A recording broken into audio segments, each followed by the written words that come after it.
Ya, masih di Berita Satu View dan masih bersama Pak Primus Dorimulu, pemerhati dari Suara Pembaruan. Oke, kalau kita bahas sedikit mengenai beberapa hal yang masih terkait dengan ditembaknya MH17, seperti kemudian kasus sebelumnya MH370, di mana banyak negara yang menawarkan bantuan untuk menemukan puing-puing dari MH370. Apakah sebaiknya juga kasus MH17 ini juga banyak kemudian melibatkan negara ataupun PBB sekalipun, Pak? Ya, pada hemat kita ini kan tragedi kemanusiaan dan sudah lintas negara.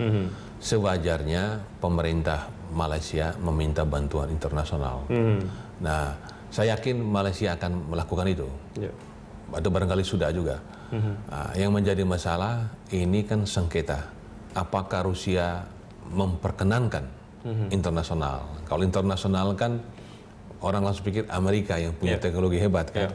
Nah, Amerika masuk ke sana kan bukan hanya lihat pesawat dikhawatirkan, juga melihat yang lain juga. Nah, itu ada hidden agenda gitu ya. Hidden agenda. Bersedia nggak itu Rusia? Itu memperbolehkan proses intervensi dari Amerika gitu ya. Itu yang nantinya menjadi masalah di situ. Ya, kita lihat nanti akan berlanjut seperti apa terkait dengan kasus ditembaknya MH17 ini. Kita beralih ke kasus lain ataupun hal lain yang kemudian ini juga sangat hangat diperbincangkan media terkait dengan pengumuman KPU tanggal 22 Juli terkait dengan Pilpres 2014. Berdasarkan temuan-temuan yang kemudian juga mungkin ini di-cover oleh banyak media ataupun oleh Suara Pembaruan sendiri. Berapa banyak sebetulnya dibandingkan dengan pileg pelanggaran-pelanggaran di Pilpres kali ini, Pak Primus? Pelanggaran di Pilpres kali ini itu jauh lebih banyak dibanding Pilpres sebelumnya ya. Karena memang itu ini pelanggaran kan ada pra ya. Saat mencoblos kemudian saat perhitungannya. Itu saya pikir jauh lebih banyak dibanding 2009, 2004 ya. Kemudian tetapi pelanggaran itu jauh di bawah, ini perkiraan kami ya, jauh di bawah skenario pihak tertentu untuk memenangkan pertarungan ya.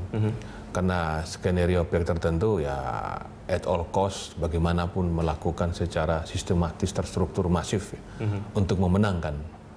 Nah, kenapa? Setelah joblos itu begitu puluhan juta pasang mata itu tertuju memperhatikan proses ini. Kan proses joblos itu sendiri di TPS, kemudian kan itu proses berlanjut ke desa, kantor desa, kelurahan, kemudian pleno di kecamatan, pleno di kabupaten, provinsi. Nah, ketika ini sudah sampai di tingkat kecamatan, itu sudah agak susah. Biasanya titik rawan itu adalah di TPS, kemudian di kantor desa kelurahan. Itu yang bisa memanipulasi C1, angka-angka juga dimanipulasi. Tapi begitu sudah sampai di kecamatan susah. Nah, kemudian relawan begitu banyak yang jadi samping saksi, itu juga ada relawan. Relawan kan jumlahnya jutaan ya kalau kita lihat itu luar biasa. Yang membuat kawalpemilu.org ya, itu kan tersalah 800 netizen ya, yang dengan sukarela membuat perhitungan kan. C1 di TPS itu kan di-scan ya.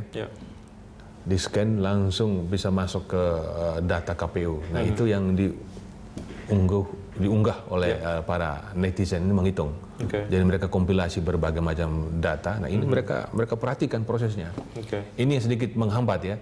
Jadi walaupun manipulasinya jauh lebih tinggi dari sebelumnya, tapi tidak tinggi seperti ekspektasi orang bahwa ini akan luar biasa. Karena banyak pihak kemudian mengawasi pada titik yang kemudian Anda tadi kategorikan sebagai satu titik yang sedikit sangat sensitif terjadinya pelanggaran gitu ya.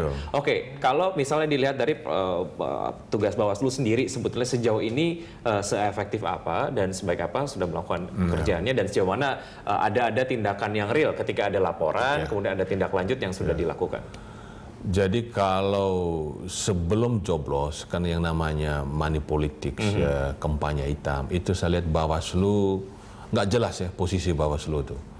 Tapi ketika joblos, nah ada C1 yang dipalsukan, angka-angka, kan mereka menggunakan 3 digit itu. misalnya 012, yang kosong itu diisi jadi 8 itu bisa langsung terdeteksi dan itu Bawaslu langsung minta ulang. Jadi dengan pemilu ulang di sekian TPS itu paling tidak membuktikan bahwa Bawaslu melaksanakan tugasnya. Karena memang paling tinggi dilakukan oleh Bawaslu adalah sanksi administratif ya. Karena itu memang kewenangan dia. Tapi kalau lebih dari itu ada unsur kriminal, itu bukan kewenangan dia, tetapi pihak kepolisian. Nah, sejauh ini setelah joblos, saya pikir Bawaslu ya so far oke lah, saya pikir. Ya. Dilakukannya proses pencoblosan ulang di beberapa daerah dan hari ini juga di Jakarta juga akan dilakukan kalau tidak salah akan dilakukan pencoblosan ulang di 16 TPS di Jakarta. Anda melihat ini seperti apa, Pak Primus? Nah, saya melihat pertama jumlah suara ya, suara yang pemilih yang joblos ulang itu nasional tidak sampai 500.000 ya. Nasional ya, tidak sampai 500.000. Artinya apa? Suara itu tidak signifikan untuk mempengaruhi angka keseluruhan ya, tidak banyak mempengaruhi.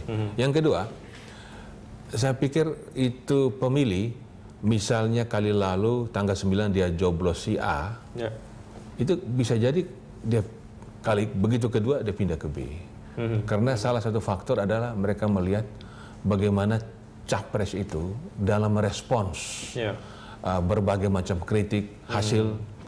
Nah, saya pikir kalau masyarakat Indonesia ini kalau ada capres yang reaktif, yang emosional, ini hajar sana hajar sini, statementnya tidak terlalu menyenangkan ya, itu saya pikir orang nggak suka. Saya yakin begitu joblos ulang bisa berubah itu.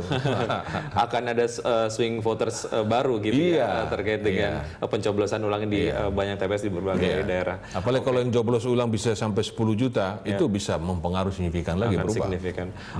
Baik, kita lihat saja nanti sebetulnya akan seperti apa hasilnya dan juga proses pengamanan dan lain sebagainya. Semoga memang bisa berjalan lancar. Pak Primus, kalau dilihat dari proyeksi pemberitaan di Surat Pembaruan sendiri di pekan depan akan seperti apa?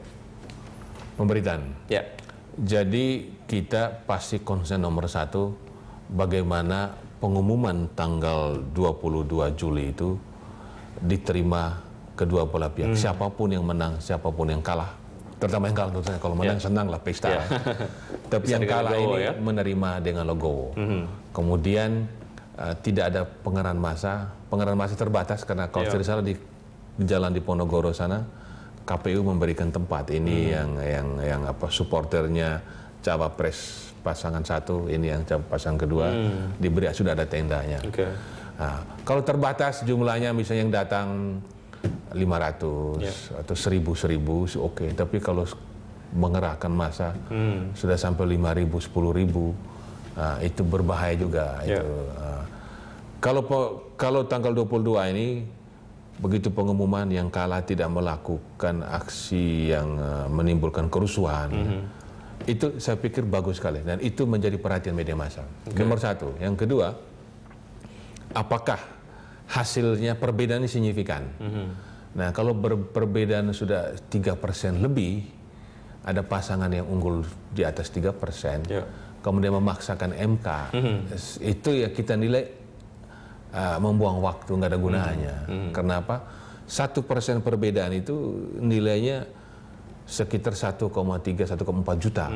Jadi kalau bedanya 3% ya itu hampir 5-6 juta itu bagaimana bisa menang di MK? Susah sekali untuk membuktikan manipulasi begitu banyak kan begitu. Nah, tapi kalau 0, itu bisa. Nah, tapi kalau 0, juga ke sana MK itu menimbulkan ketidakpastian juga. Nah, MK kan 2 minggu. Jadi sekitar tanggal 5 Juli selesai. Nah, 5 Agustus ya. Nah, setelah 5 Agustus itu orang mulai melihat kabinetnya. Nah, itu pasti media massa melihat siapa kabinetnya. Nah, itu. Dan itu juga akan di-cover dan juga di-follow terus oleh Surat Pembaruan. Firmus, terima kasih banyak atas kehadirannya di Berita Satu TV hari ini. Terima kasih, selamat pagi. Selamat pagi. Kami akan kembali dengan Jurnal Pagi berikutnya, tetap di Berita Satu.